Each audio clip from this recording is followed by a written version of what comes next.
नमस्कार, मैं हूं रुपेश कुमार और इस समय मैं अपनी टीम के साथ आ पहुंचा हूं मोराबादी मैदान, जहां पर आप देख सकते हैं मेरे बगल में बैठे हुए हैं जैप के फिर से वही कैंडिडेट जो आज से कुछ महीनों पहले बैठे हुए थे यहाँ पर।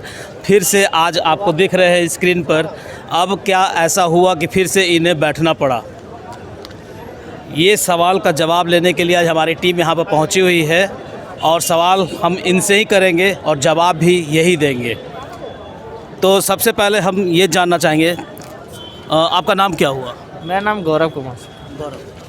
गौरव जी, सबसे पहले तो ये बताएं कि आप लोग इससे पहले भी बैठ चुके हैं। जी। अब अचानक फिर से आप लोग का बैठने का क्या कारण है? हम लोग का बैठने का कारण ये है कि जैसे हम लोग को यहाँ पे धरना प्रदर्शन जो हम लोग ने 23 दिन का किया था, तो जैसे बादल पत्रलेख के अगुवाई में रामेश्वर राव जी के तत्काल में हम लोग को जो धरना प्रदर्शन समाप्त कराया गया था, तो उसी को लेकर हम लोगों ने फिर से आश्वासन जो पूरा नहीं हुआ, इसलिए हम लोगों ने धरना प्रदर्शन करने का मांग किया था।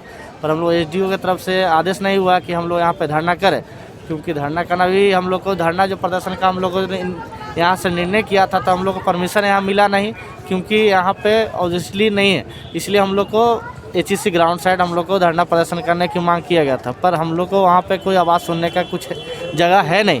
फिर हम लोग ने यहाँ पर सोचा कि हर सरकार के पास जाके हम लोग, हर मंत्री के पास जाके विनती करके हम लोग अपनी बातों को रखें, क्योंकि ये सरकार को हम लोगों ने सत्ता में लाया है, तो हम लोग बार जैसे इन्होंने दो महीने का आश्वासन देकर हम लोग को धरना से हटाया है यहाँ पे, तो अभी तक हम लोग का 5 महीने हो गए, पर अभी तक हमारा बादल पत्रलेख रामेश्वर राम जी का आश्वासन झूठा ही हुआ और अभी तक हम लोग काम आश्वासन के अलावा कोई काम प्रक्रिया नहीं किया गया है विभाग को। आगे की रणनीति क्या बना? आगे रणनीति का यही है कि जैसे हम लोगों ने सभी 24 जिला के अभ्यर्थी बैठ के यहाँ पे मीटिंग किए हैं कि जैसे हमारी सरकार अब बात नहीं सुनेगी तो हम लोग का यहाँ पे धरना प्रदर्शन कंटिन्यू करें। हम लोग 26 तारीख से लगे हुए हैं और हम लोग कंटिन्यू प्रदर्शन करने की है यहाँ पे। तो क्या लगता है आपकी धरना प्रदर्शन से मानसिकता बदलेगी सरकार की? शायद मानसिकता तो बदलनी चाहिए, क्योंकि अभी जो विधानसभा सत्र चल रही है, तो इसमें पक्ष विपक्ष की बातें जो है सरकार की तरफ से आंखें खुलेगी, क्योंकि बात ऐसी है कि जो सरकार को हम लोगों ने लाया भरोसा करके, तो वो सरकार हमारे आश्वासन के अलावा हमें कुछ दे नहीं रही है। तो हम लोगों ने आश्वासन के लिए सरकार को इस सत्ता में राज करने के लिए नहीं बैठाया है, बस इसलिए कि हमारी जो बेरोजगारी है, जो हमारे युवा की बेरोजगारी, हम लोग 24 जिला के जो सफल अभ्यर्थी जो कैंडिडेट है, जो हम लोग को उनको लाए हैं सत्ता में, तो इसलिए नहीं कि विश्वास के शरीफ पूर्ण से कि हमारी जो जितनी भी कमजोरियाँ, हमारी जितनी भी बेरोजगारी है, हमारी जो दुख है, सबको दूर करे और हमारी जो है बेरोजगारी ख़त्म करने की पूरा जो मांग है, ये पूरा सरकार से है। और अगर सरकार अपना नाकामी बोले या मतलब अपनी स्वार्थ के चलते हम लोग की बेरोजगारी को दूर करना नहीं चाह रही है, और अगर सरकार हमारी बात जो है ये कुछ दिन अंदर नहीं करती है, तो हो सके हमारे जैसे कितने युवा विधानसभा घेरने की मजबूर हो जाएंगे। तो कहने का मतलब क्या है कि इससे पहले तो आप बैठ के देख चुके हैं, आपको काफ़ी आश्वासन भी मिल चुका है, फिर से आप बैठे हैं, हो सकता है फिर से शायद आश्वासन ही हो, फिर क्या करना चाहेंगे? अब आश्वासन, अगर फिर से आश्वासन मिलता है तो हम लोग क्या करेंगे, ये सरकार को बदलने का काम करेंगे, नया रणनीति करने का सोचे हम लोग ने, क्योंकि हम लोग पास ऐसा कोई, हम लोग पास तो ऐसा, हम लोग नक्सली क्षेत्र के इंसान नहीं, हम लोग तो बेरोजगार है कि हम ऐसा तो नहीं कि हम किसी के कंदू रखे और किसी काम किया जा सके, पर हम लोग की आवाज़, युवा की आवाज़ ही हमारी ताकत है। उस ताकत से अगर नहीं होती है हमारी काम, तो हम लोग इस सरकार को बदलने का काम करेंगे नेक्स्ट चुनाव में। मेरे को एक और चीज़ बताइए आप कि ये जो धरना है, ये शायद 2 दिन से 3 दिन से आप लोग यहाँ बैठे हुए हैं, 2-3 दिन में कहीं तक सुगबुगाहट गई है? अभी तक तो फिलहाल कुछ शुरुआत नहीं हुई है, और ये सरकार में ये भूलना, ये सोचना ही गलत है कि हमारी जो बातें हैं ये सरकार तक जाएगी। ये कुछ करने वाली सरकार नहीं है। तो ऐसा जहन में क्यों आ रहा है? ये जहन में इसलिए आ रहा है कि जब आपने आश्वासन देके, आपने आश्वासन दिया था हमें कि मैं 2 दिन, सीता सोरेन जी आई, उन्होंने कहा कि हम हेमंत सोरेन से बात करके आपका 2 दिन का इस सेकेंड लिस्ट की जो मांग है इसको पूरा कर दिया जाएगा।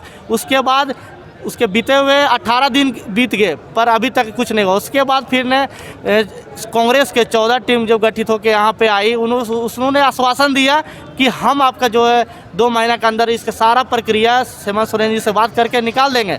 पर वो सरकार कहाँ गई जो सरकार को हम लोग ने आया, जो आश्वासन दिए? तो झूठा आश्वासन हुआ ना।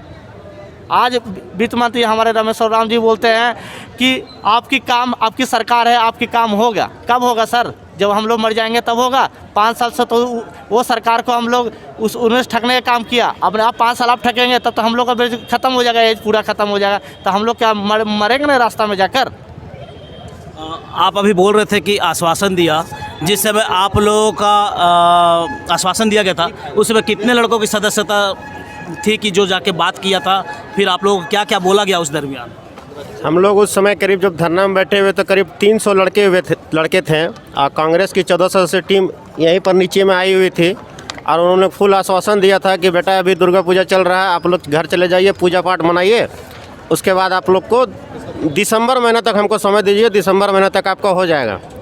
उसके बाद भी दिसंबर बीत गया, फिर रामेश्वर उरांव जी से मिले तो वो भी बोले कि बेटा हो जाएगा, कहे तो लोग इतना बका रहा। उसके बाद भी आज 5 महीना बीत गया और खुद हेमंत सोरेन भी स्टेटमेंट दिए हुए थे कि फरवरी मार्च तक हम 10 से 15 हज़ार नियुक्तियाँ करेंगे पुरानी वैकेंसियाँ। तो आज तो फरवरी ख़त्म हो गया, मार्च भी आज 1 तारीख आ गया, तो कहाँ वैकेंसी गई? और हम लोग तो जहाँ के तहीं हैं। बताइए, हम लोग सरकार से पूछा जाता है हम लोग क्या करें, कहाँ जाएँ? तो आप देख सकते हैं, मैं कैमरा में आपको दिखलाने की कोशिश कर रहा हूँ कि जो इनके हाथ में है, ये सीता सोरेन ने ट्वीट जो किया था वो भी आप देख सकते हैं, उसकी कॉपी लेके बैठे हुए हैं। जो पेपर में आपका आज़ाद सिपाही में जो आया हुआ था, प्रकाशित हुआ था न्यूज़, वो है। और जो निकली हुई थी आपकी विज्ञापन निकली हुई थी, उसकी कॉपी लेके बैठे हुए हैं। तो कहने का मतलब ये है कि क्या आंदोलन ही एक रास्ता बच गया है नौकरी का?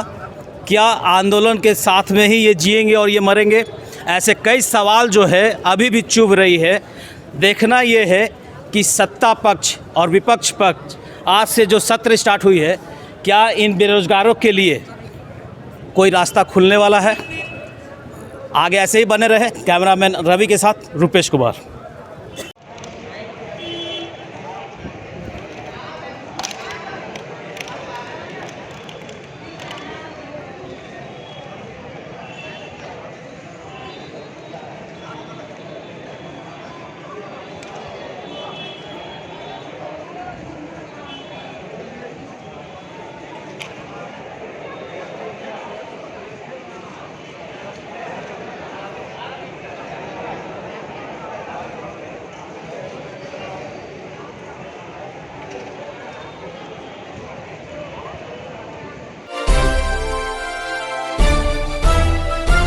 Audio Jungle.